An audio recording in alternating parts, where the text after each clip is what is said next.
Hola a todos, un saludo fraterno de parte de este servidor y de toda la familia de Conectados con el Cielo, agradeciendo su sintonía, su complicidad, su fidelidad al estudiar el texto bíblico de la lección de escuela sabática durante toda la semana, los 365 días del año. Un privilegio grande el poder estar con ustedes y analizar esta lección que estuvo maravillosa.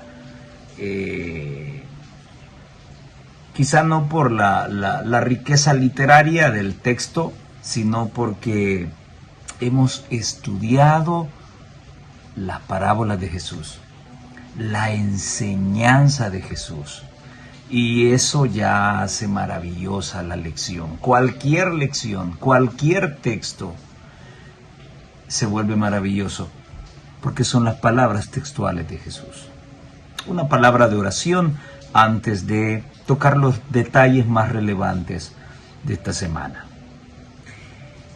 Amado Dios que está en los cielos, muchas gracias porque por su misericordia podemos llegar a un repaso más de la lección de escuela sabática. Eso significa que usted ha estado pendiente de nuestras vidas durante toda esta semana. Si hay alguno que todavía está pasando por algún proceso de enfermedad, si hay alguno que no tiene trabajo, si hay alguno que está pasando por un tramo difícil en su matrimonio, si hay alguno que ha perdido un familiar, si hay alguien que está pasando por una situación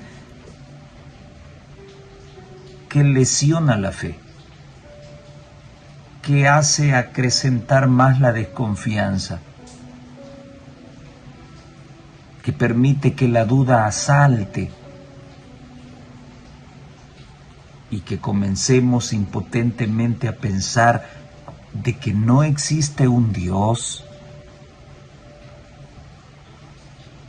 Quiero pedirle en esta hora, Señor, que usted pueda llevar sanidad, pueda llevar consolación,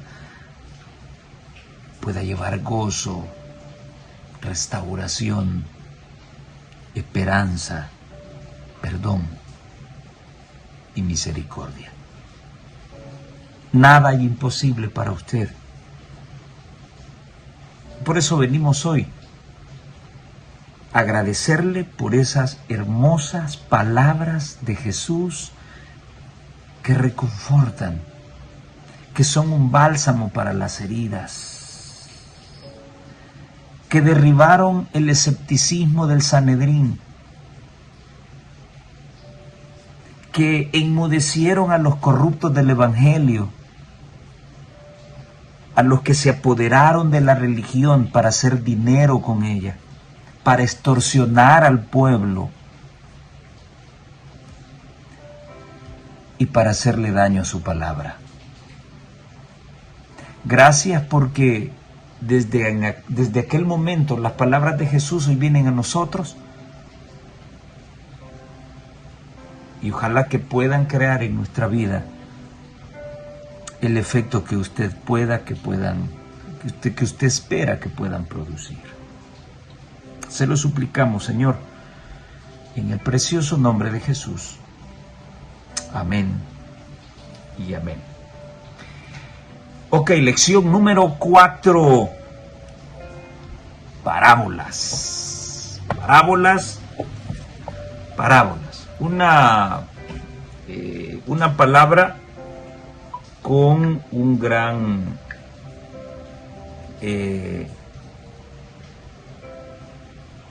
significado, con una profundidad tan grande ¿Qué hubiese sido la humanidad sin las parábolas de Jesús? Creo que esta semana hemos terminado de quedar convencidos de que Jesús era un gran didacta. O sea, Jesús era un gran maestro. Jesús tenía el don de la enseñanza. Jesús tenía el poder para que la gente pudiese poner atención por mucho tiempo a sus palabras. Pero era una palabra que de alguna manera traía consolación, producía paz interior y transformaba vidas. Pero también hoy hay otra cosita ligada con las parábolas que vamos a tratar en esta oportunidad. Yo quisiera preguntarles algo para que mediten. ¿Es posible que usted pueda ver lo que oye? Alguien podría decir, hermano Jaime, pero usted está loco. ¿Cómo voy a ver lo que oigo si lo único que puedo hacer es escucharlo? Muy bien, eso se vuelve interesante. Marcos 4, 24 y 25 contiene el extracto de la lección de esta semana. Leo la versión Reina Valera antigua de 1569, o comúnmente conocida como la Biblia del Oso. Marcos 4, 24 y 25. Les dijo también: mirad lo que oís. Bueno, si Jesús es el que lo está pidiendo, lo que puedo pensar es que es posible mirar lo que oigo. Qué extraña esa recomendación de Jesús. Mirad lo que oís. En otras palabras, pongan atención a lo que van a oír en este momento. Muy bien. Con la medida que medís, con la medida que medís, os medirán otros, y será añadido a vosotros lo que oís. Versículo 25. Porque al que tiene, le será dado, y al que no tiene, aún lo que tiene, le será quitado. Muy bien, ¿qué quiso decir Jesús con esto? Vamos a entrar en detalles con este planteamiento que el Señor nos pone. Pongan atención a lo que van a oír ahorita. No va a decir Jesús que no puedes medir, que no puedes utilizar una regla y medir. No está diciendo Jesús de que debes callar frente a la corrupción. No está diciendo Jesús de que no puedas denunciar la corrupción, que no puedas denunciar el error. Jesús no está diciendo eso. Es más, Jesús dice, si ustedes miden, entonces se puede denunciar, se puede señalar, se puede tener una idea, ¿sí? Muy bien, un prejuicio fundamentado que el tiempo demostrará si finalmente se convierte en un juicio. Sí puedes hacerlo, pero ten en mente lo siguiente, que la reglita con la que midas, con esa misma reglita te van a medir a ti. Y esa reglita se llama autoridad moral.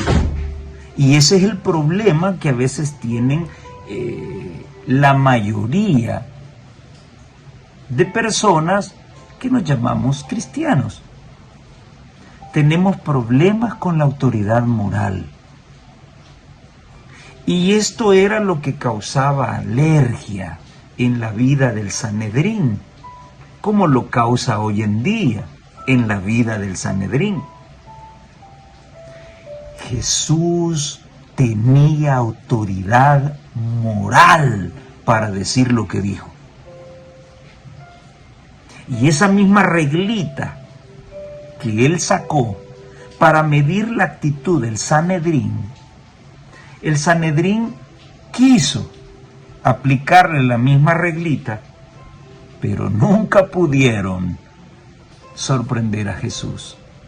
No tuvieron nada, absolutamente nada que decir sobre la autoridad moral de Cristo. Es más, precisamente por no encontrar nada, les fue más fácil recurrir a la mentira e inventar cosas que Jesús no había dicho y que Jesús no era. Interesante, con la medida que midan, con esa misma reglita que saquen para medir, los van a medir a ustedes y va a ser añadido a ustedes lo que oigan. Porque al que tiene le será dado. ¿Quiénes tenían a Cristo en ese momento? Bueno, los discípulos y las personas que estaban siempre, que eran fieles seguidores de Jesús, además de los discípulos. Ellos tenían en ese momento. Entonces, a ellos les sería dado más. ¿Quiénes eran los que no tenían? Los que no tenían eran los escribas y fariseos, el Sanedrín. Ellos no tenían, y como no tenían, lo que tenían les sería quitado. Bien, ¿qué tenía el Sanedrín? El Sanedrín tenía el evangelio teórico. ¿Qué tenían los discípulos? Tenían el evangelio en vivo. Tenían al verbo en vivo. Y acá, en este texto, vemos una controversia. Porque quizá cuando comenzamos a leer el texto, pudimos haber dicho que el que tiene le será quitado y al que no tiene se le va a dar. Pero Jesús no está diciendo eso. Al que tiene se le va a dar más y al que no tiene se le va a quitar lo que tiene. Finalmente ustedes saben que al pueblo judío y al Sanedrín se les quitó esta palabra. Lo poco que tenían se le quitó y le fue dado a otro pueblo, a nosotros los gentiles. A los discípulos y al círculo más cercano de Jesús, ellos tenían la palabra de verdad en vivo, al verbo en vivo, y a este no les fue quitado, a este les fue dado más, porque cuando Jesús partió, recibieron el poder del Espíritu Santo para que ellos pudiesen hablar con la misma autoridad que habló Jesús sobre la palabra escrita. No sé si se me entiende, pero ellos tenían la palabra real. Ellos disfrutaron la palabra real. Entonces, como se les vio el interés, a ellos les fue añadido más. A los otros, como se vio otro tipo de intereses, pero no vinculados con las cosas celestiales, entonces se les tuvo que quitar. Bien.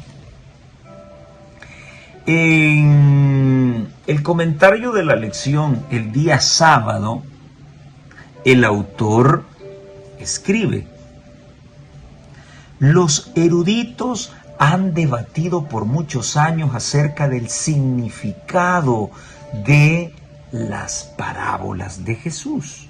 ¿Qué es lo que han debatido? ¿Cómo interpretarlas? ¿Qué significan? ¿Por qué las usó? ¿Qué clase de lecciones pretendían revelar y cuán literalmente debían ser tomadas o si eran puramente alegóricas? Muy bien, ese es el rollo de los eruditos. ¿Y por qué? Creo que hablamos bastante acerca de eso la semana pasada. Jesús no necesita académicos en su obra. Si algunos llegan, bienvenidos sean. Y yo te ponía la diferencia la semana pasada. Dios siempre se ha deleitado de la ignorancia. Esa ignorancia que se acompaña de un corazón dispuesto a la voz de Dios. ¿Qué es lo que pasa con el académico? El académico confía en sus propios recursos, confía en su propia prudencia, en su propia opinión, en su propia forma de pensar y pone en duda si es que realmente la palabra y el testimonio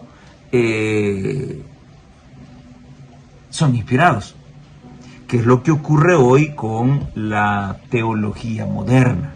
Muy bien, así que, ¿cuál es el problema del erudito?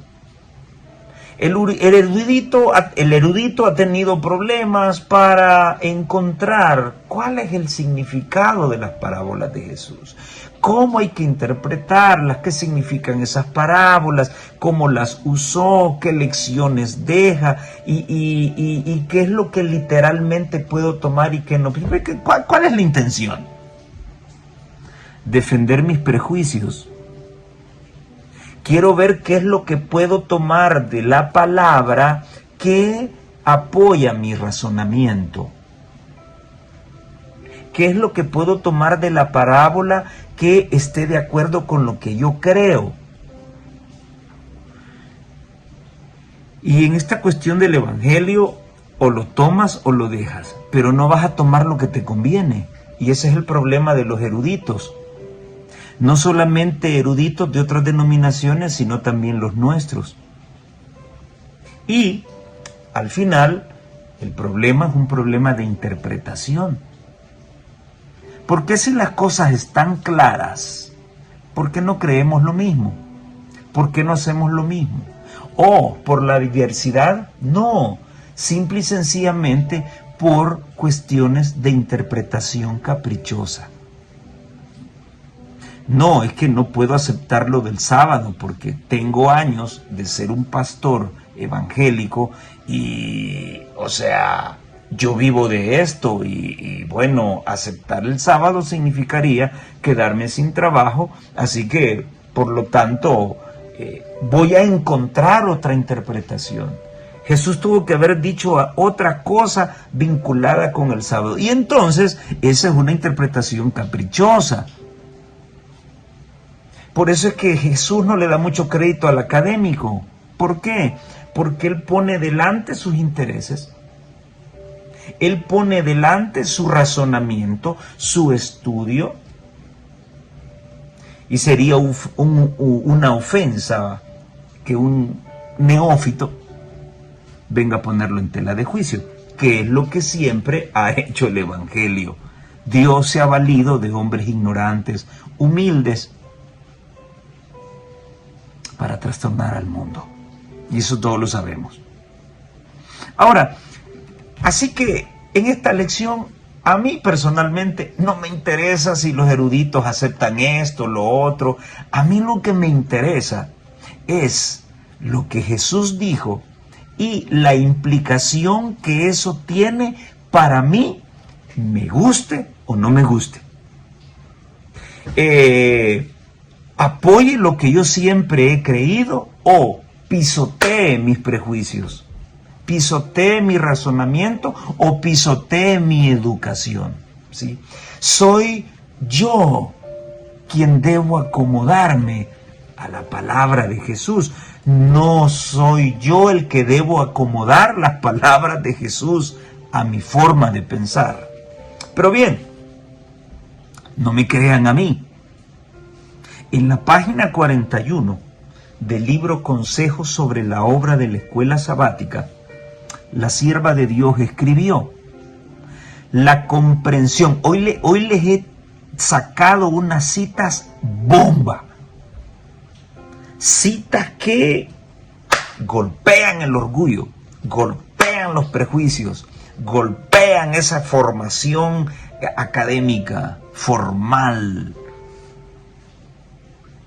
Citas que nos desnudan y que lo más que nos queda decir es: Señor, aquí estoy, desnudo. Permite que tu palabra impacte en mi corazón y pueda hacer lo que tú deseas, no lo que yo deseo hacer con tu palabra, sino lo que tú deseas hacer conmigo. Y ella escribió: la comprensión de la verdad bíblica depende no tanto del poder del intelecto con que se ha abordado la investigación. Oh, mira qué interesante. Comprender la palabra de Dios, comprender esta verdad, no depende del poder del intelecto con que se ha abordado la investigación. No depende tanto de eso. Podría tener algún grado de importancia, pero ínfimo, pero no es el todo. ¿Qué es lo que importa realmente? La sinceridad de propósito y del anhelo ferviente de justicia. ¡Qué maravilloso esto! No depende tanto del poder del intelecto con que se ha abordado la investigación, como de la sinceridad de propósito y del anhelo ferviente de justicia. Hermano, usted cómo aplasta a los académicos. Usted, no, yo soy académico. Pero la semana pasada yo te dije también que, y lo acabo de decir, el Evangelio no necesita academias, no necesita académicos, no necesita eruditos. El Evangelio necesita sinceridad de propósito, corazones dispuestos a Dios, corazones conforme al corazón de Dios. Eso es lo que se necesita. Tu ignorancia Dios puede convertirla en erudición si tu corazón tiene sinceridad de propósito. Si quieres encontrar la verdad no para modificarla, sino para que ella te modifique a ti, modifique tu carácter, modifique tu forma de pensar, te vuelva más dócil a la voluntad de Dios. Ahora, si tú, además de tener ese corazón, eres un académico y tienes todo el intelecto, ¡wow! Dios hará cosas mucho más grandes contigo que aquel que no tiene una formación académica. No sé si me doy a entender. Pero aquí no es tanto, dice la sierva de Dios, no es tanto. Sí, pero es incluyente. Se necesita lo académico. Pero no es tanto eso, sino la sinceridad de propósito. Si solamente te fundamentas en lo académico y no hay un corazón con propósito, ni un anhelo ferviente de justicia, no hay un corazón dócil, estás perdido. Entonces allí el que no tiene conocimiento, el que no ha tenido una formación académica, pero sí tiene ese corazón que Dios quiere que yo tenga, esta persona puede superarme. Y la historia lo ha demostrado y lo sigue demostrando hoy en día. Hay muchos ministros del Evangelio que se sienten celosos porque estudiaron tanto tiempo teología y un laico sabe más que ellos. En muchos casos, no en todos. Hay personas a quien yo personalmente aprecio y admiro, no solo académicamente, sino también moralmente. El doctor Walter Bay, el pastor Esteban Borr, el pastor Treyer, el pastor Doug Batchelor, el pastor Priev. Son personas con un gran conocimiento y siempre que les oigo, siempre tienen mi atención y siempre tengo una libreta y un lápiz en mano. Porque hay que tener esa humildad también. Entonces, son hombres con mucho conocimiento, pero además de eso, tienen lo más importante: un corazón dispuesto para Dios, un corazón con sinceridad de propósito. Y no sé si me entiendes. En esta cuestión del Evangelio, ese corazón con propósito está arriba del conocimiento. Ahora, cuando los dos se fusionan, ¡qué sabroso! Cómo Dios puede usar a un hombre humilde con un corazón sincero y gran conocimiento. ¡Wow! Dios hace cosas grandes. Sermones Escogidos, tomo 1, página 130. El espíritu que nos domine a la hora de investigar las Escrituras establecerá una gran diferencia. ¿Con qué espíritu estudias este libro? Para ver qué textos apoyan tus inclinaciones soberbias. ¿Con qué espíritu estudias este libro? ¿Para encontrar los textos suficientes para hacer pedazos a aquel o aquellos que sabes que se han salido de la verdad, pero realmente vas a machetearlos? Ya vamos a hablar un poquito de eso frente a la actitud de Cristo ante el Sanedrín. Porque esos eran machetazos serios. Sí, pero el machetazo iba con amor. Dejaba una herida, pero al mismo tiempo la cauterizaba. Sí, pero si yo tomo esta palabra solamente para machetear y provocar que la herida se infecte y se pudra, parece ser que el uso que estoy haciendo en las Escrituras no es el correcto.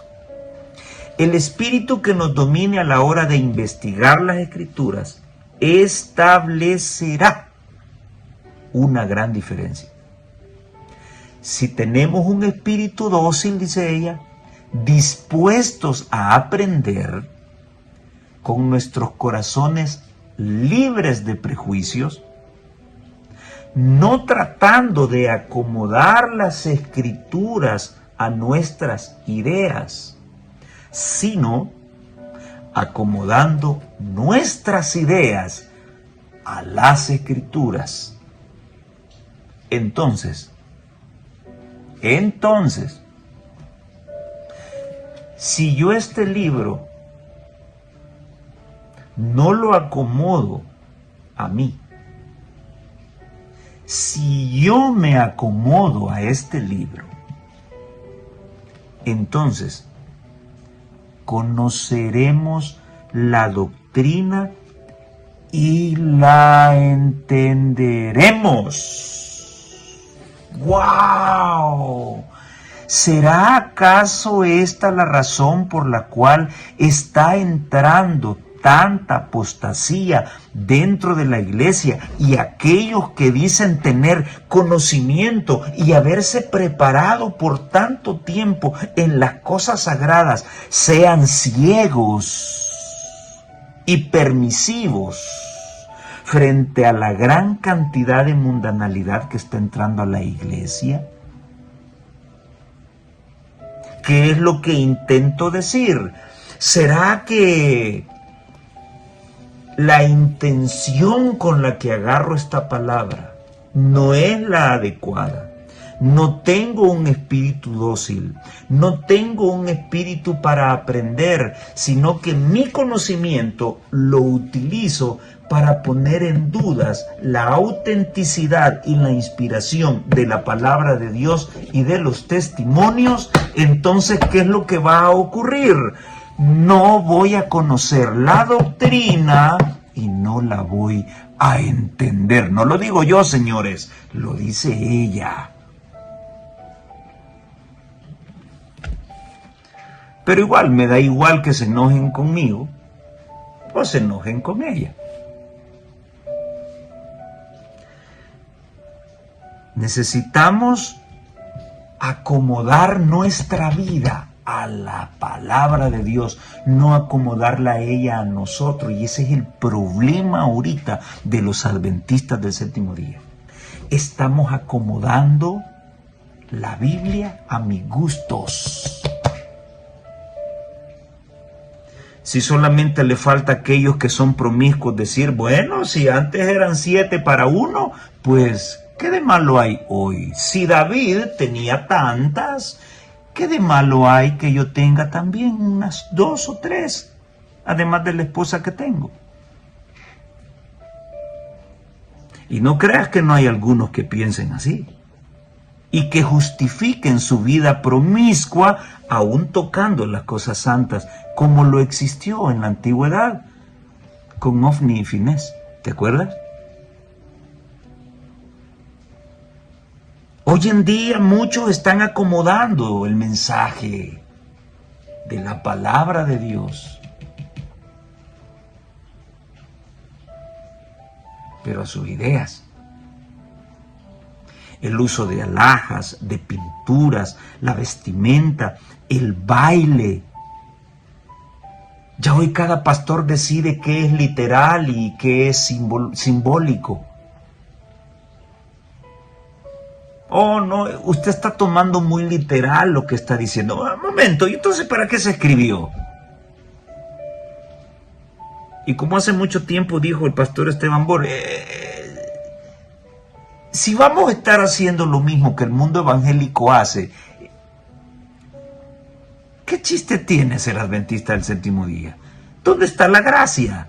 ¿Dónde está la diferencia? ¿Dónde está el sabor? Y en muchas de nuestras iglesias ya se salta, ya se aplaude, ya se usa batería, ya se usan guitarras. Oh, es que la doctora fulano de tal, ella es especial, tiene tantos títulos en música y de acuerdo a su criterio, ella ha analizado que hemos tomado mal algunos textos de la escritura. ¡Ah! ¡Retórica!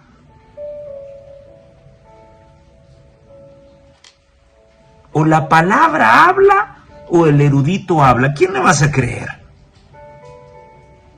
Otro individuo dijo por allí y preguntó, oye, dime una cosa. Yo tengo 3 doctorados. ¿Sabes tú cuántos tiene Elena de White? Ninguno. ¡Oh! ¿Y entonces qué? Ya no voy a escuchar al profeta. Voy a escuchar a un humano con conocimiento, con petulancia, con orgullo. Si no hay un espíritu dócil, si no estamos dispuestos a aprender y si no somos nosotros quienes nos acomodamos a esta palabra, entonces no vamos a conocer la doctrina y no la vamos a entender. Pero les digo, hermanos, si tienen discernimiento, pueden entender dónde está Dios obrando. No necesitan milagros maravillosos que testifiquen de ello. Ya ven que los milagros no ayudaron a los judíos. ¿Cuántos milagros no hizo Jesús delante de los ojos de los judíos? Sí, pero algunos siguieron siendo duros. Así que no te preocupes. No te preocupes a que alguien pare la lluvia y que, oh, es un ungido de Jehová. No, no, no te preocupes por eso. Los milagros no son significativos aquí. Lo tuvieron delante de sus ojos, pero no les sirvió de nada. No les sirvió de nada porque no tenían un espíritu dócil. No estaban dispuestos a aprender. Y por lo tanto, no entendieron, no conocieron la doctrina, ni la entendieron.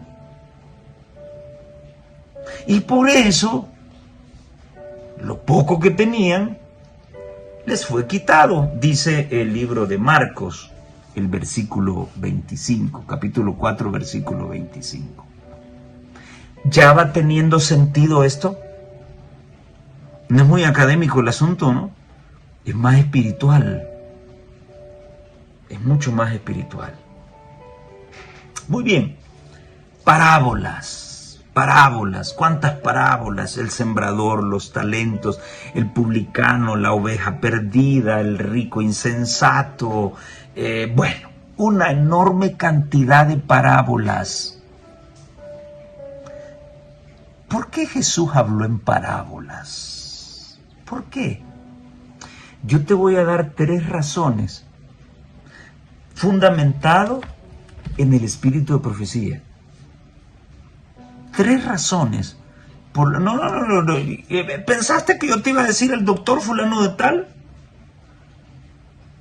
Con 3 maestrías y 2 doctorados. No. Te voy a mostrar a alguien que dejó de ir a la escuela por un golpe que recibió. Y ella nos va a explicar por qué Jesús habló en parábolas. Por lo menos logré descubrir en sus escritos 3 intenciones, por lo menos los escritos que consulté. Muy bien, Marcos 4 del 10 al 12.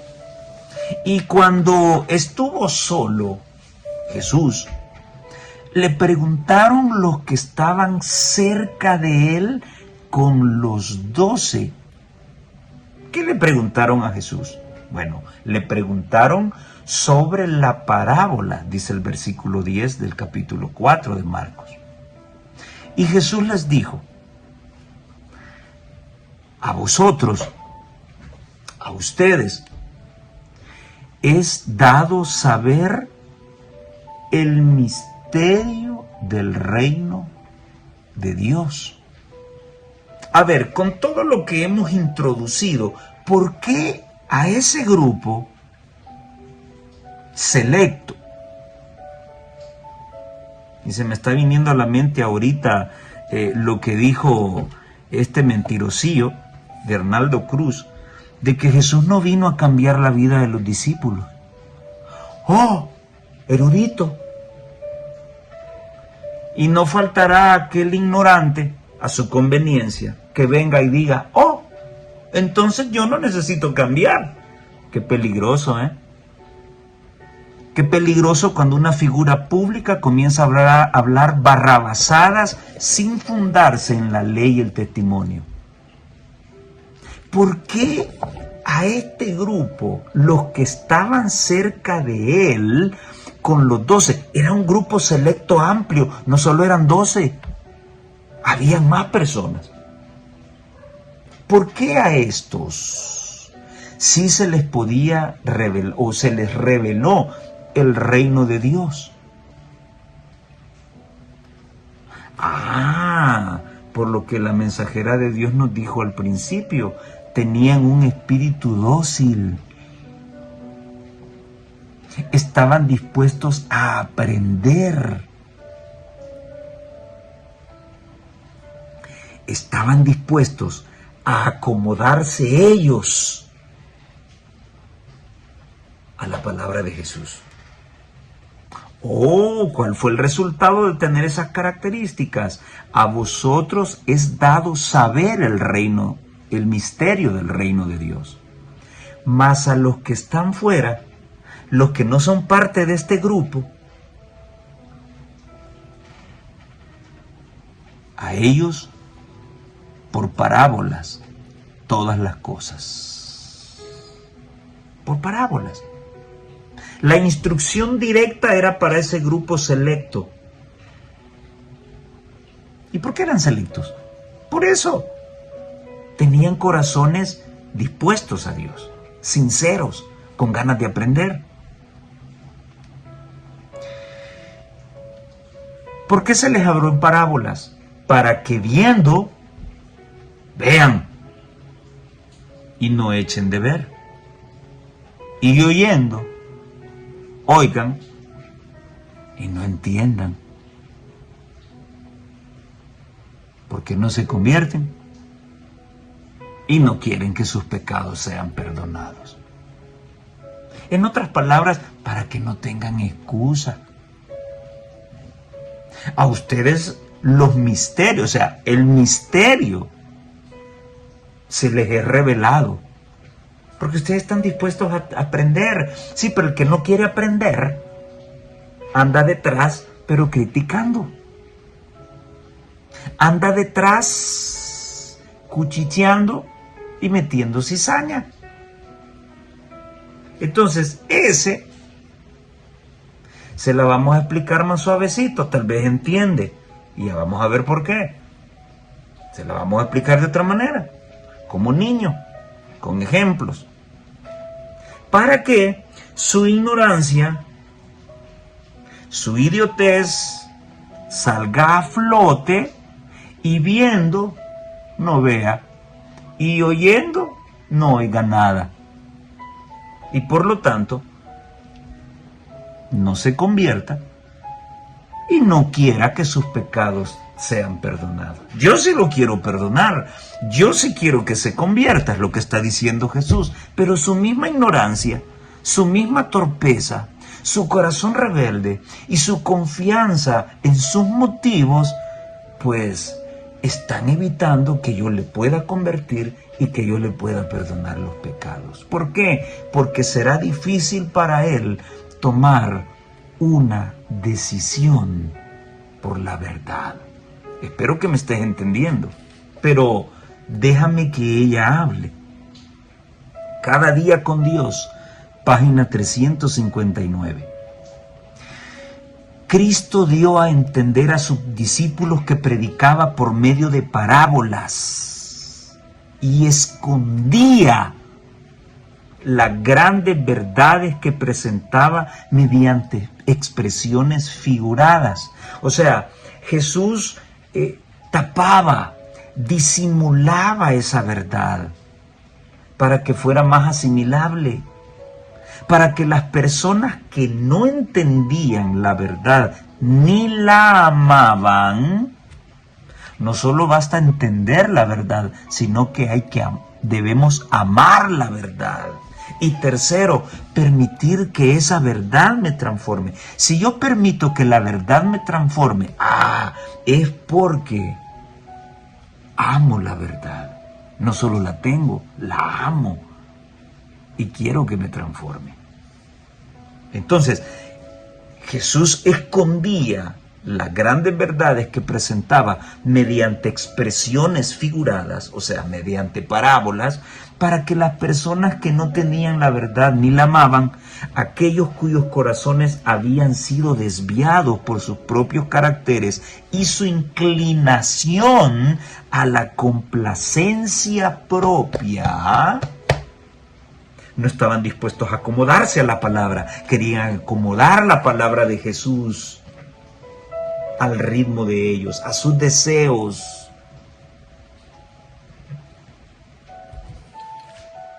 Estas personas que confiaban en su propio carácter, que se inclinaban a la complacencia propia, al apetito desenfrenado, que no quisieron cambiar su alimentación, no quisieron cambiar su forma de orar, no quisieron cambiar su forma de adorar,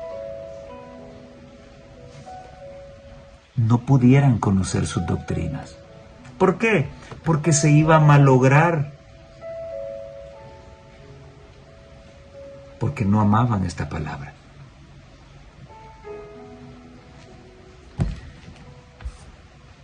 Cuando a veces con algunas personas de otras denominaciones religiosas,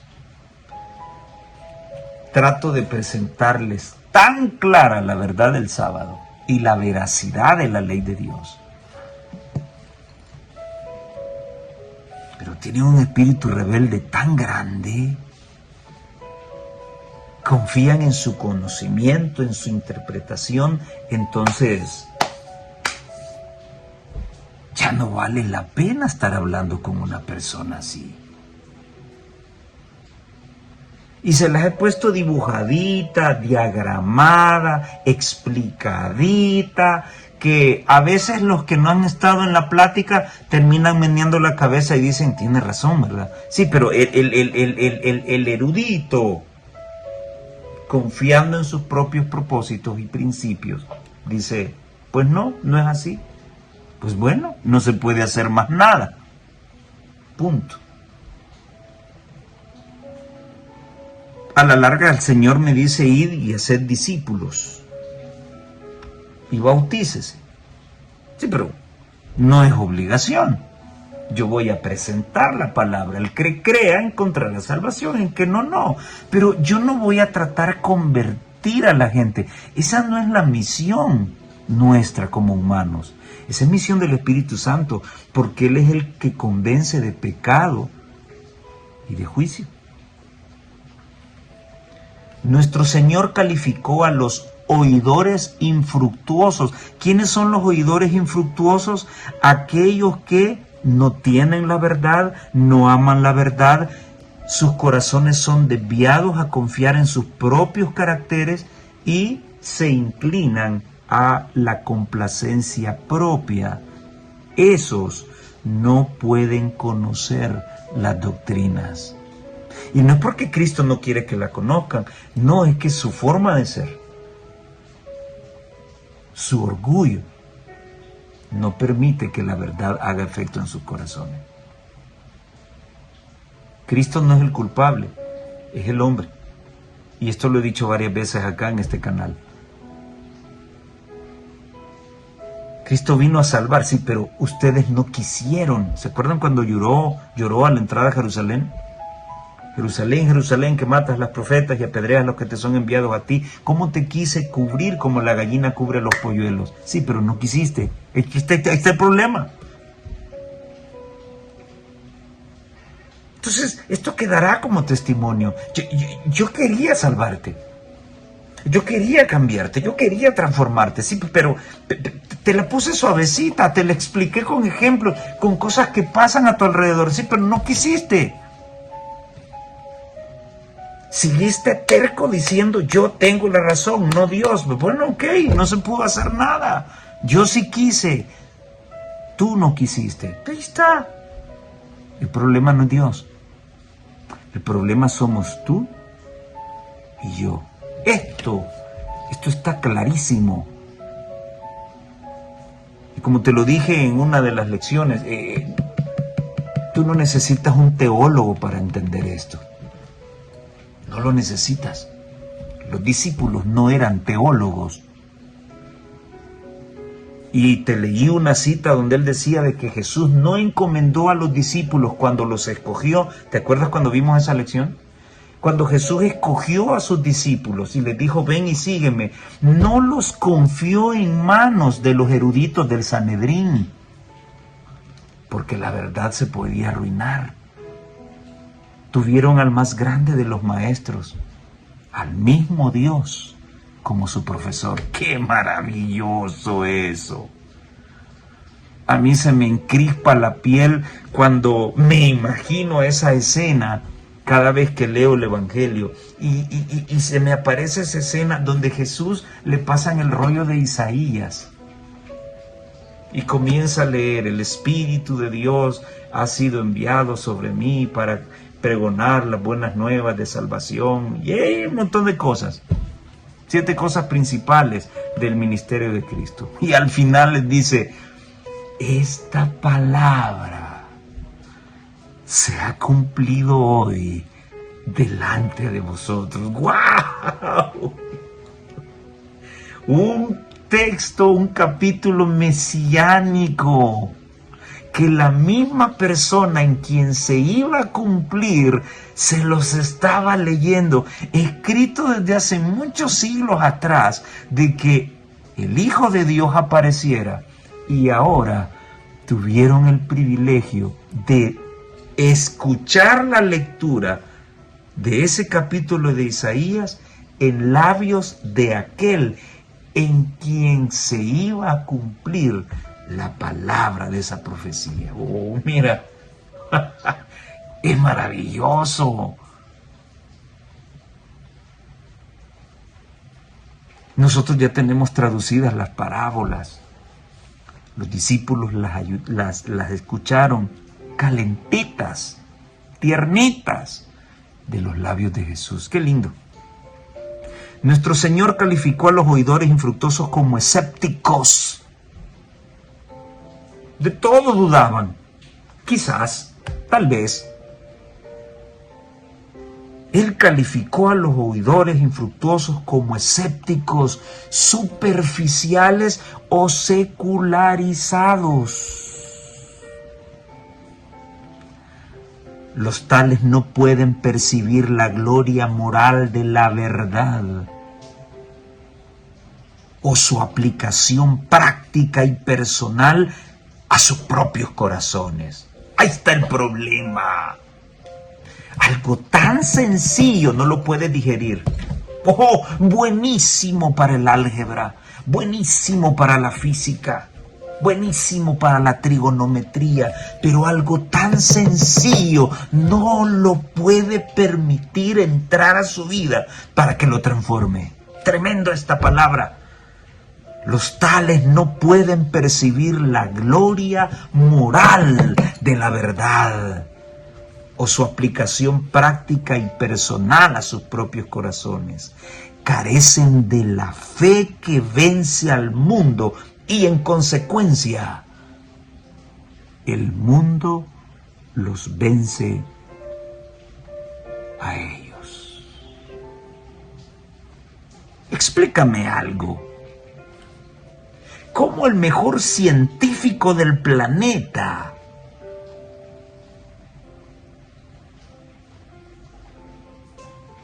puede tener otra mujer además de la esposa que tiene? ¿Cómo el mejor médico de tu país da consejos de salud, da consultas y fuma y bebe? ¿Cómo es eso? Tienen conocimiento, pero hay algo que no tienen: la gloria moral de la verdad. Maravilloso esto. Y esa gloria moral es la que te va a dar autoridad moral para pararte con autoridad y levantar esta preciosa verdad. ¿Me estás entendiendo? Ojalá que sí.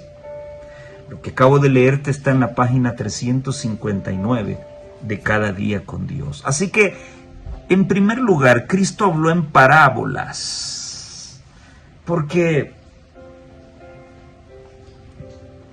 no iban a entender los misterios de Dios porque estaban llenos de prejuicios. Habría que usar otra metodología para activar la lógica, para despertar el razonamiento y pudieran comprender las verdades de Dios, pero había tanto en ellos, había tanta confianza personal en ellos, que la verdad no iba a tener efecto. Así que Jesús tuvo que hablar en parábolas, lo más sencillo, para que no tuvieran excusas. No, lo que pasa es que nunca te entendimos, lo pusiste tan difícil. Sí, para el que no es humilde. Y yo le digo a mis alumnos, y siempre le he dicho a mis alumnos, la primera condición para aprender es ser humilde. Pero si tú llegas a la escuela pensando que sabes más que el profesor, estás cometiendo un error. Sí, puedes tener, claro que tienes un conocimiento, Los chicos conocen de Roblox, y los chicos conocen de Free Fire y de tantas tonterías que salen hoy en los videojuegos. Cosas que tal vez un adulto no conoce, pero no te confíes de eso, les digo yo. ¿A quién le han dado un premio Nobel por saber muy bien el Free Fire? ¿O porque maneja muy bien Roblox? A nadie. Los maestros tienen un conocimiento que te será útil para la vida, no para entretenerte. Así que el primer principio para aprender es la humildad. Y entonces, por eso es que estos nunca aprendieron nada, porque no fueron humildes. Y lo mismo está pasando hoy en todos los estratos de la iglesia. Y por eso es que hoy la dirigencia se está equivocando tanto al ser tan permisivos, simple y sencillo, porque han comenzado a creer en la alta crítica y no en la palabra de Dios. ¿Qué está queriendo decir, hermano? La alta crítica pone en duda la autoridad y la veracidad de la palabra de Dios. Sí. Terrible. Muy terrible. En la primera parte de su ministerio, Cristo había hablado a la gente en palabras tan claras que todos sus oyentes podían haber entendido las verdades que los hubieran hecho sabios para la salvación. No era difícil, no eran ecuaciones matemáticas. Pero en muchos corazones la verdad no había echado raíces y había sido prestamente arrancada. Por eso les habló en parábolas, dijo él, porque viendo no ven y oyendo no oyen ni entienden, porque el corazón de este pueblo está engrosado y de los oídos oyen pesadamente y de sus ojos guiñan. Ella cita Mateo 13 del 13 al 15 en Palabras de Vida del Gran Maestro, la página 20. Ojalá, queridos amigos y hermanos, que nuestros corazones sean diferentes y podamos tener otra actitud y podamos ver con nuevos ojos la palabra de Dios. Dios no pierde nada. Tú y yo sí perdemos bastante. Así que medítalo. Vamos a ver ahora la segunda razón por la cual Jesús habló en parábolas, o sea, en comparaciones, que ese es su significado. Comparación, semejanza, eso significa una parábola. La segunda razón es, ¿tenía Jesús otra razón para enseñar parábolas? La primera fue el corazón duro de la gente, de los oyentes, que confiaban más en su juicio propio, en su complacencia propia. ¿Tenía Jesús otra razón para enseñar en parábolas? Entre las multitudes que se reunían a su alrededor, había sacerdotes y rabinos, escribas y ancianos, herodianos y príncipes, hombres amantes del mundo, fanáticos, ambiciosos.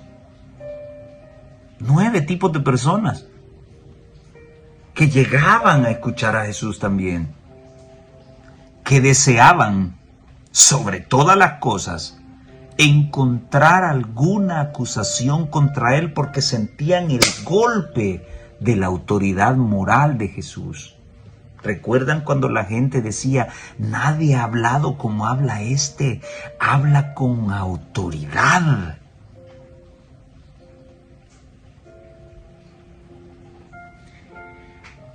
¿Cómo un miembro del Sanedrín iba a señalar el adulterio si él vivía en adulterio?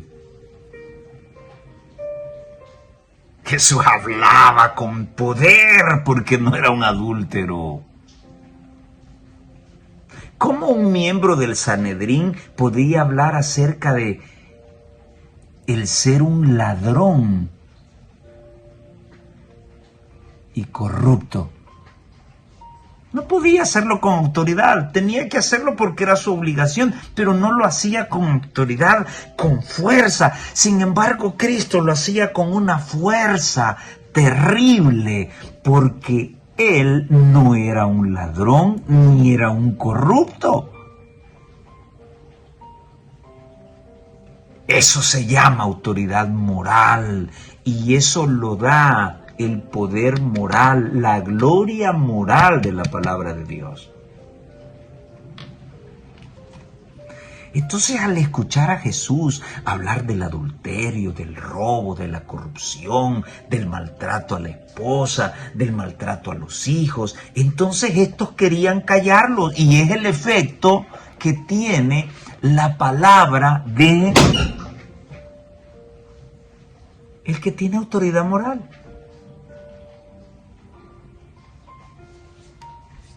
Deseaban callarlo, tener una tan sola acusación para meterlo preso y matarlo.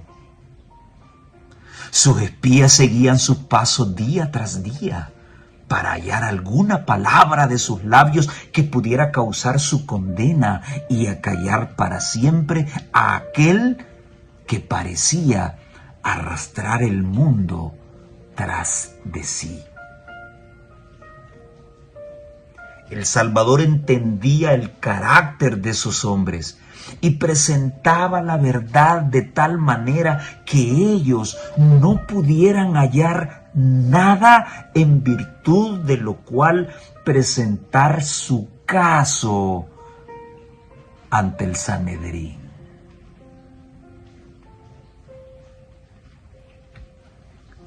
Alguien me dijo un día: te están investigando. ¿Y quién ha dicho que tengo cosas ocultas? ¿Por qué no me buscan y me preguntan directamente a mí? Yo con mucho gusto les voy a contestar lo que quieran. El Sanedrín siempre andaba a la expectativa de lo que Jesús podía decir y que les fuera a botar el negocio.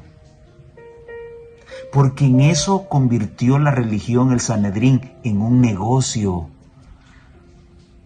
¿Recuerdan cómo los profetas señalaron que los sacerdotes agarraban lo más grueso de la carne, metían el garfio y agarraban la gordura?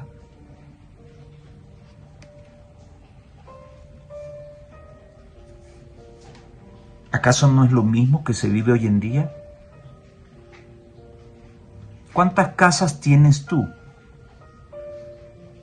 ¿Cuántas casas tiene el dirigente que conoces? ¿Cuántos vehículos tienes tú? De seguro que ni tienes. ¿Cuántos tiene el dirigente que conoces? ¿O el pastor que conoces? ¿Adventista o de otra denominación? Sé de pastores evangélicos que tienen aviones, mansiones, millones de dólares. Y voy a repetir lo que dije un día. Si el pastor tiene más que sus ovejas, algo está mal. Algo anda mal. El asunto huele a enriquecimiento e ilícito,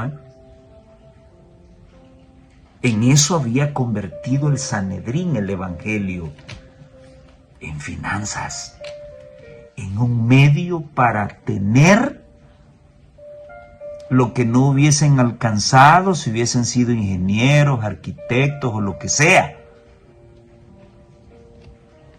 Lo mismo vemos hoy en día. En parábolas, Jesús reprochaba la hipocresía y las obras malvadas de aquellos que ocupaban altas posiciones y revestía de lenguaje figurado verdades tan cortantes que si se las hubiera presentado en forma de denuncia directa, así como yo lo hago, ellos no habrían escuchado sus palabras y bien pronto hubieran puesto fin a su ministerio. Pero mientras eludía a los espías, hacía la verdad tan clara que el error era puesto de manifiesto. Y los hombres de corazón sincero aprovechaban sus lecciones. No todo era malo en el Sanedrín. Recordemos a Gamaliel, a Nicodemo.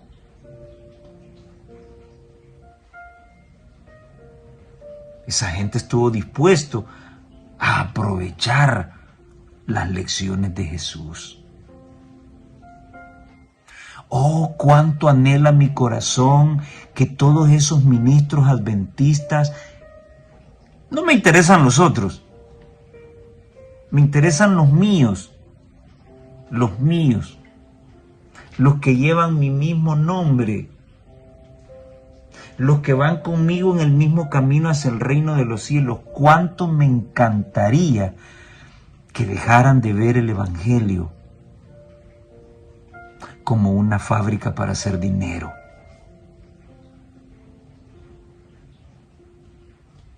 Tenemos colegios descuidados, pero si están pintados, no, descuidados académicamente, descuidados tecnológicamente.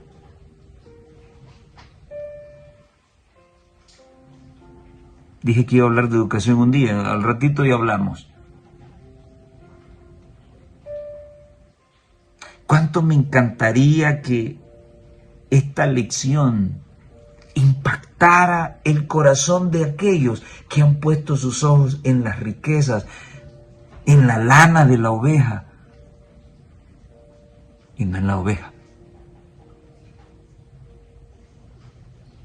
Da tristeza escuchar payasadas como el hecho de que, pastor, queremos que nos acompañe a orar por un matrimonio adventista que está por destruirse.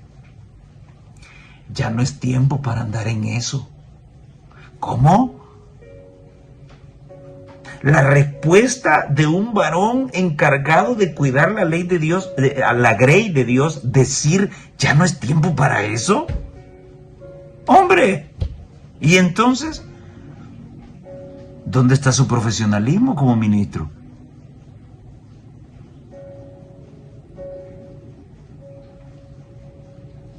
Hermanos que quieren comprar un terreno para su iglesia y nunca hay pisto. Se dañó la iglesia, buscan una ayuda y nunca hay dinero. Pero sí hay dinero para otras cosas. ¿Cuánto quisiera que la lección de esta semana impactara el corazón de aquellos que tienen los ojos puestos en el dinero, en las posesiones, en los lujos, las remodelaciones de casas, los viajes sin sentido? Sería maravilloso. ¿Cómo quisiera que esta lección impactara el corazón de muchos ancianos de iglesia que ven el cargo, el puesto como un medio para ejercer poder y no para cuidar a sus hermanos? Pero bueno, eso no depende de mí. La sabiduría divina, la gracia infinita, eran aclaradas por los objetos de la creación de Dios. Por medio de la naturaleza y los incidentes de la vida, los hombres eran enseñados acerca de Dios, las cosas invisibles de Él. Su eterna potencia y divinidad se echan de ver desde la creación del mundo, siendo entendidas por las cosas que son hechas. Cita ahí a Romanos 1:20, en palabras de vida al gran maestro, la página 20. Así que por sus espías Jesús tuvo que esconder la verdad. Y la tercera razón, Cristo tenía verdades para presentar que la gente no estaba preparada para aceptar ni aún para entender. Por esta razón también Él les enseñó en parábolas, relacionando sus enseñanzas con las escenas de la vida, la experiencia, la naturaleza. Cautivaba su atención e impresionaba sus corazones. Más tarde, cuando ellos miraban los objetos que ilustraban sus lecciones, recordaban las palabras del Divino Maestro. Para las mentes abiertas al Espíritu Santo, el significado de la enseñanza del Salvador se desarrollaba más y más. Los misterios se aclaraban y aquello que había sido difícil de entender se tomaba evidentemente. Sí, había gente de corazón duro, había gente espía que quería hacerle daño, pero había gente que llegaba con corazón abierto, así como ella dice, con mentes abiertas al Espíritu Santo, y no entendían en plenitud. Entonces, por eso el Señor utilizó también las parábolas. Jesús buscaba un camino hacia cada corazón, usando una variedad de ilustraciones. No solamente presentaba la verdad en sus diferentes fases, sino que hablaba al corazón de los distintos oidores. ¿Sabe que esto me impactó? Tengo años de predicar. Mi primer sermón lo tuve a los 14 años, sin instrucción alguna. Solo me aventaron. Y me puse a pensar, desde aquel día hasta el día de hoy y en este momento, ¿cuántas veces he predicado? Pero ¿cuántas veces he hablado al corazón? Y esa era la diferencia entre Jesús y el Sanedrín. Jesús penetraba con su palabra hasta lo íntimo del corazón, porque Él hablaba al corazón. Suscitaba su atención mediante figuras sacadas de las cosas que los rodeaban en la vida diaria. Era imposible no ponerle atención. Nadie que escuchara al Salvador podía sentirse descuidado u olvidado. El más humilde, el más pecador, oía en sus enseñanzas, una voz que le hablaba con simpatía y ternura. Ahora quiero, esto está en Palabras de Vida del Gran Maestro, página 11. Ahora quiero formar una oración.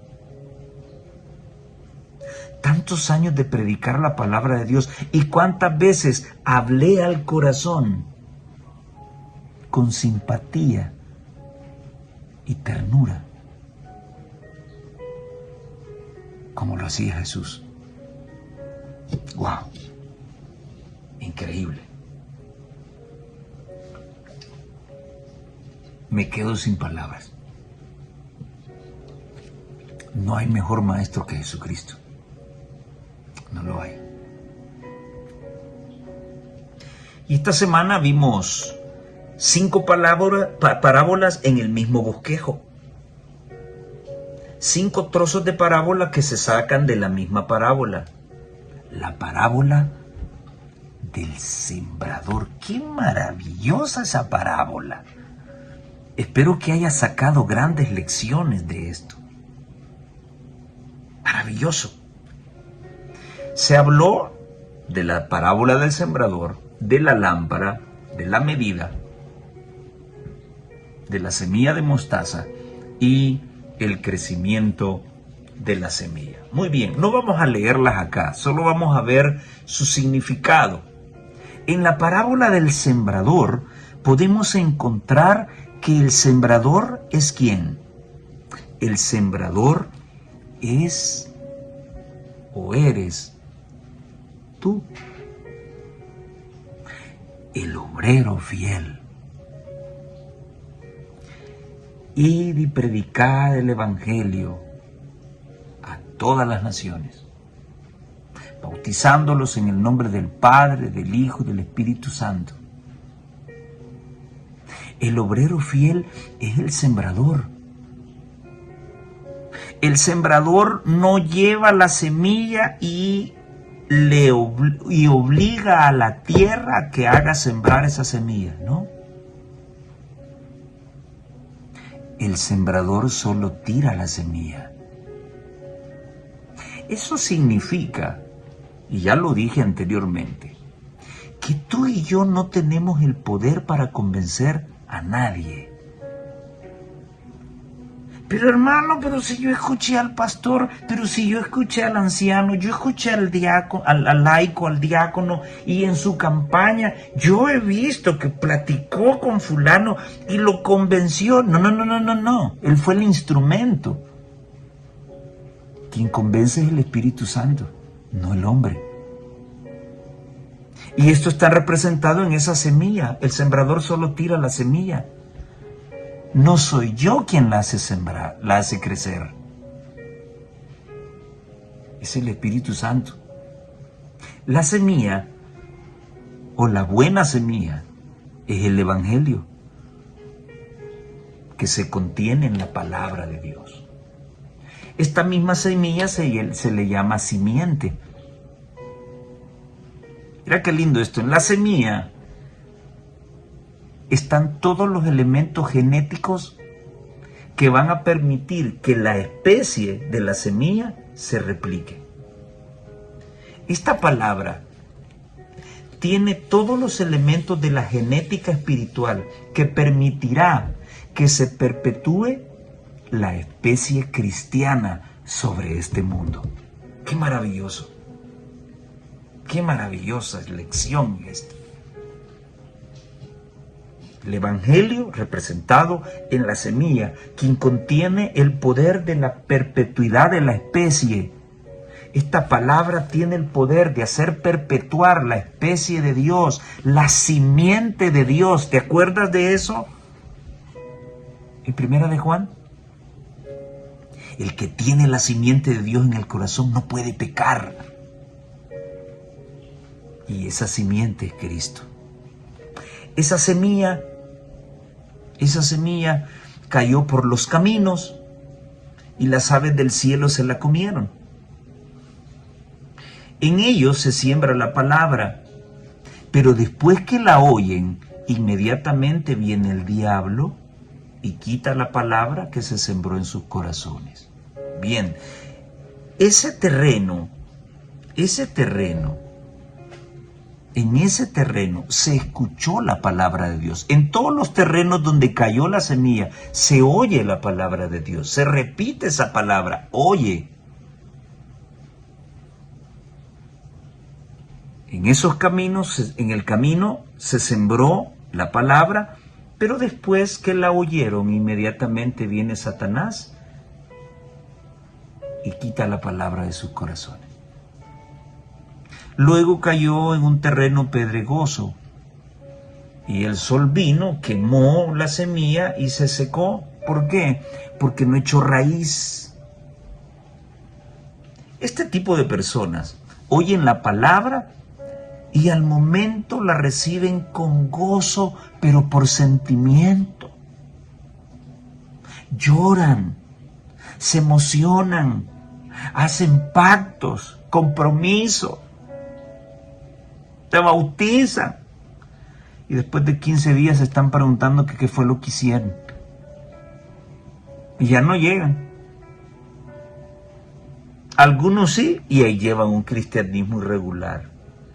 Recibieron la palabra con sentimiento, no oran, no estudian, pero al venir la tribulación o al venir la persecución por causa de la palabra, tropiezan y se van. Somos 22 millones de adventistas y se sigue contando.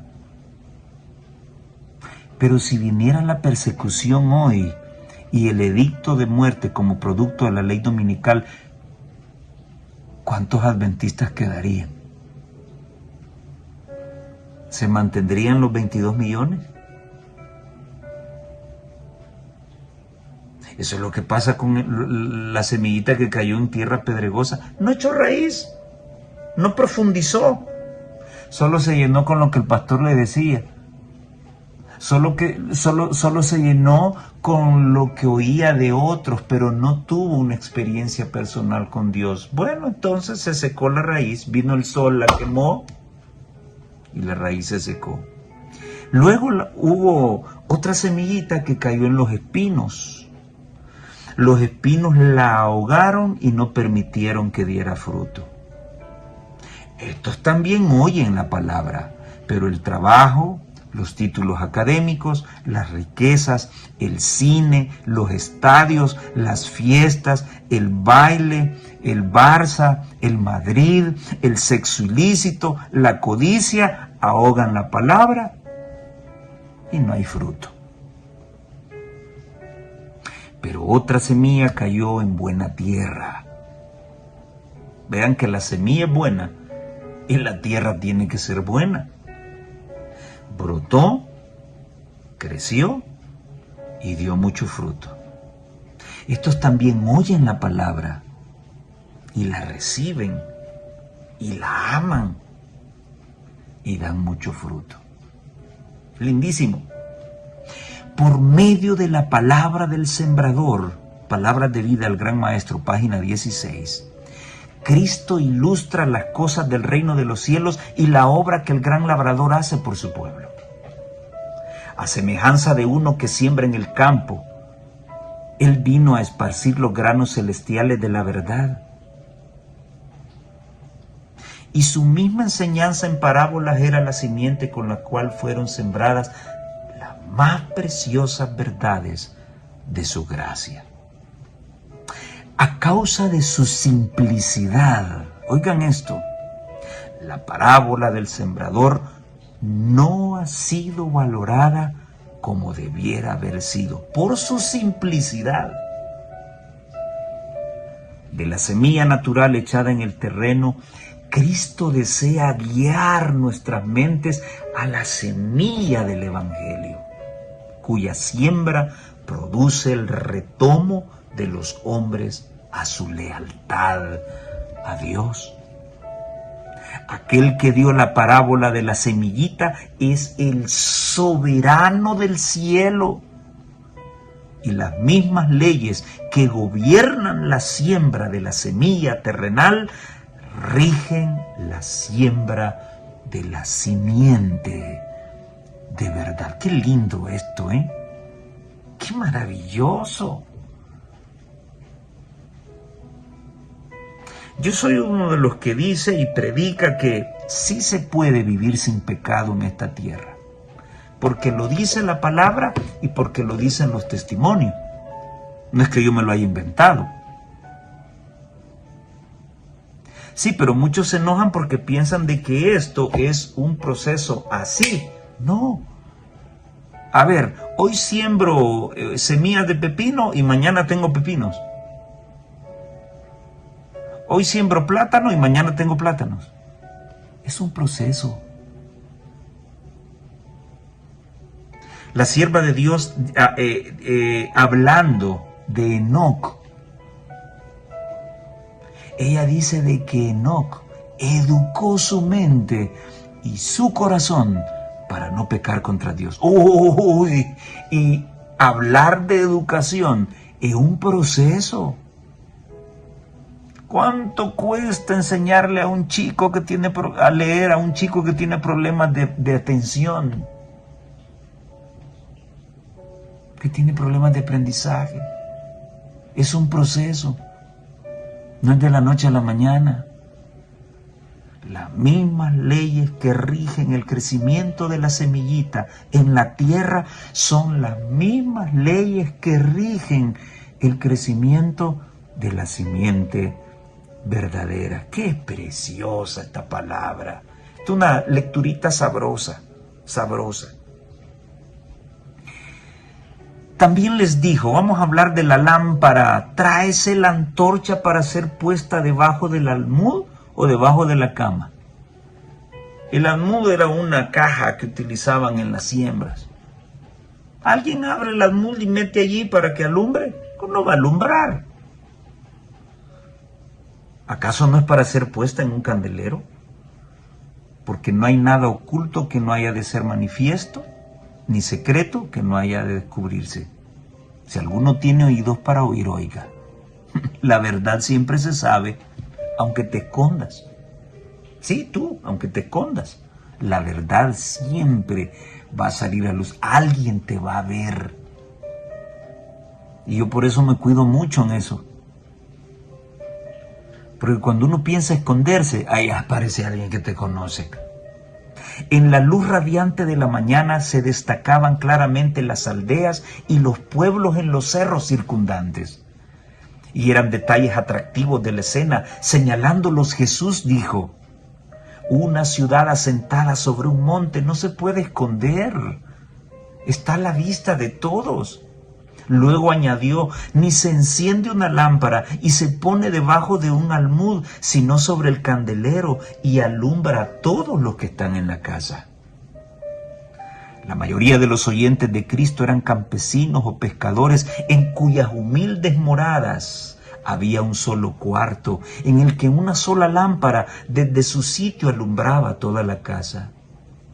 Así, dijo Jesús, alumbre vuestra luz delante de los hombres, para que vean vuestras buenas obras y glorifican a vuestro Padre que está en los cielos. Para que vean esas buenas obras, ¿para qué?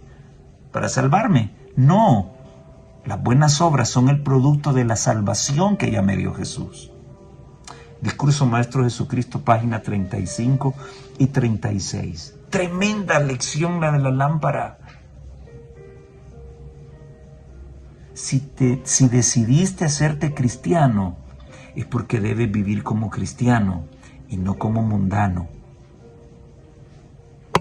Si vives como mundano, has puesto tu lámpara en un almud y no en el candelero. La medida perfecta. Mirad lo que oís, con la medida que medís os medirán otros. Esa fue nuestra lectura bíblica. En todas nuestras transacciones comerciales, en todas o en algunas, en todas, hijos e hijas de Dios, página 187, en todas nuestras transacciones comerciales debemos dejar que la luz resplandezca decididamente. No debe haber prácticas dudosas. Todo debe ser hecho con estricta integridad, con sentir mejor en perder algo financieramente que en ganar algunos centavos mediante procedimientos objetables. No perderemos nada al final si obramos correctamente. Debemos vivir la ley de Dios en nuestro mundo y perfeccionar un carácter de acuerdo con la similitud divina. Todos los negocios, ya sea con aquellos que tienen nuestra fe como los que no la profesan, deben ser realizados de acuerdo con principios claros y rectos. Todo debe verse a la luz de la ley de Dios. Todo debe realizarse sin fraude, sin duplicidad, sin una mancha de engaño. Y ella cita: abominación son a Jehová las pesas falsas. Eso está en el libro de Proverbios y aparece varias veces. La honestidad debe acompañarnos en todo momento. ¿Qué lección esta de la medida? Vinculada con el testimonio. La de la parábola de la lámpara está vinculada con el testimonio.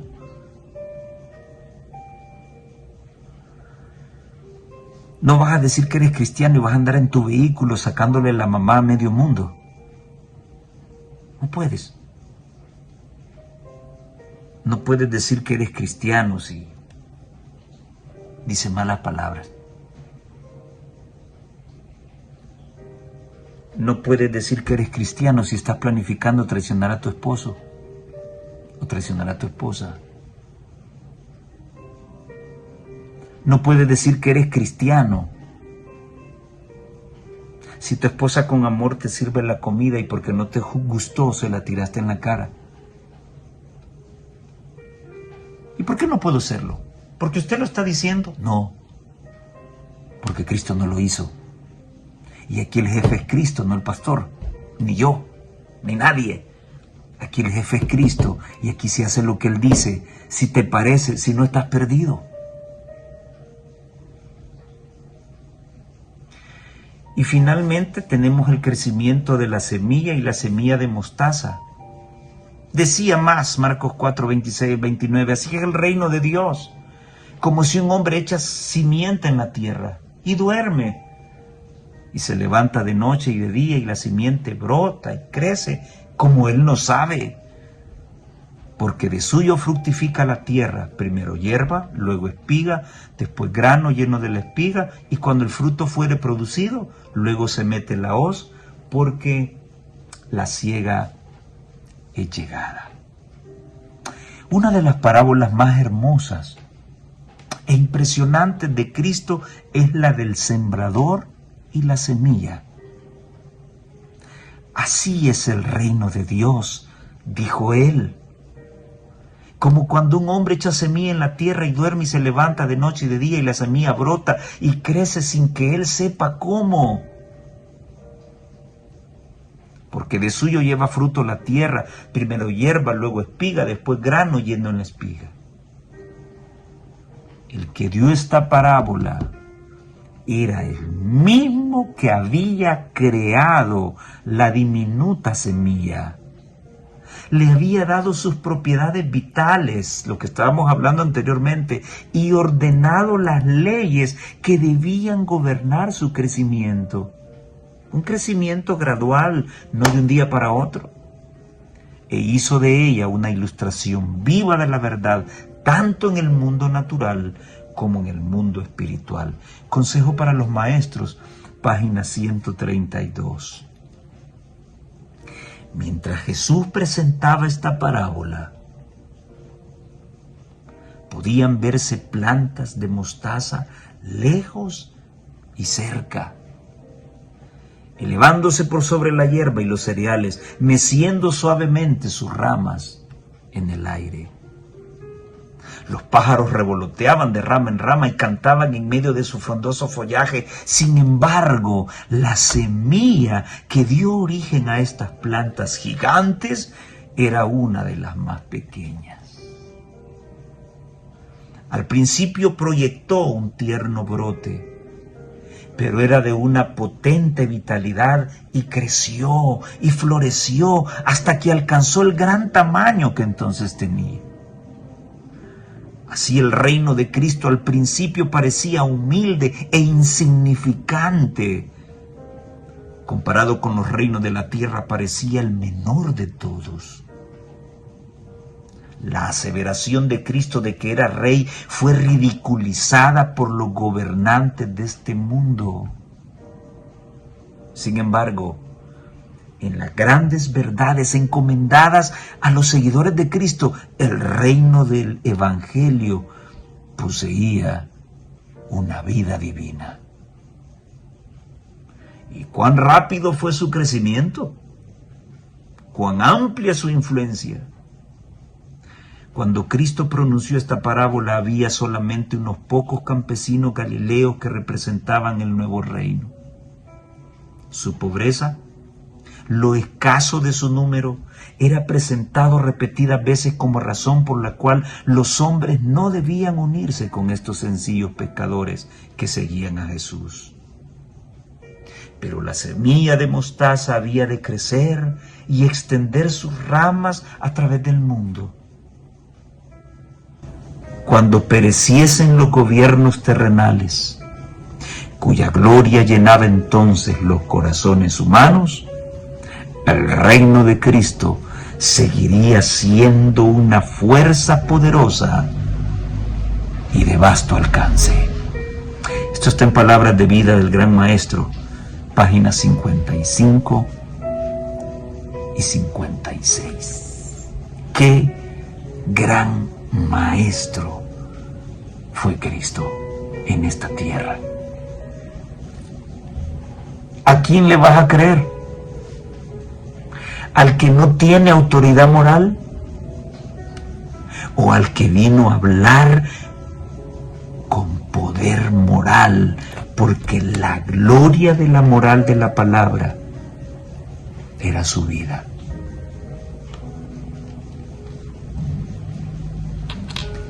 Amigo, amiga, hermano, hermana que me escuchas, no sigamos matando este evangelio. No sigamos destruyendo este evangelio con nuestra forma de ser o de actuar. Si todavía hay orgullo en el corazón, es porque no hemos permitido que esta palabra nos transforme. Y si no nos ha transformado, es porque no la amamos. El día que la amemos, encontraremos la verdadera felicidad. Es mi deseo y oración que esta semilla que se sembró en tu corazón esta semana, tú puedas permitir que las leyes de la genética puedan hacerla crecer en tu corazón. Que la ley de Dios pueda hacer crecer con el poder de su Espíritu, pueda hacer crecer esa semilla. Y si tu vida y la mía son transformadas, porque hemos dejado a un lado los prejuicios, nuestra suficiencia propia y nuestro orgullo, y amamos esta palabra y permitimos que nos transforme, si somos transformados, nuestras iglesias también transformarán.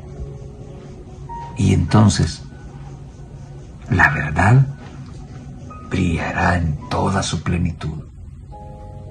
A pesar de los problemas, seremos luz. A pesar de las dificultades, seremos luz. A pesar de la tristeza, seremos luz. Y nuestra fe crecerá y cada día se fortalecerá porque está fundada en Cristo. Que el Señor te bendiga en gran manera y nos vemos en la próxima.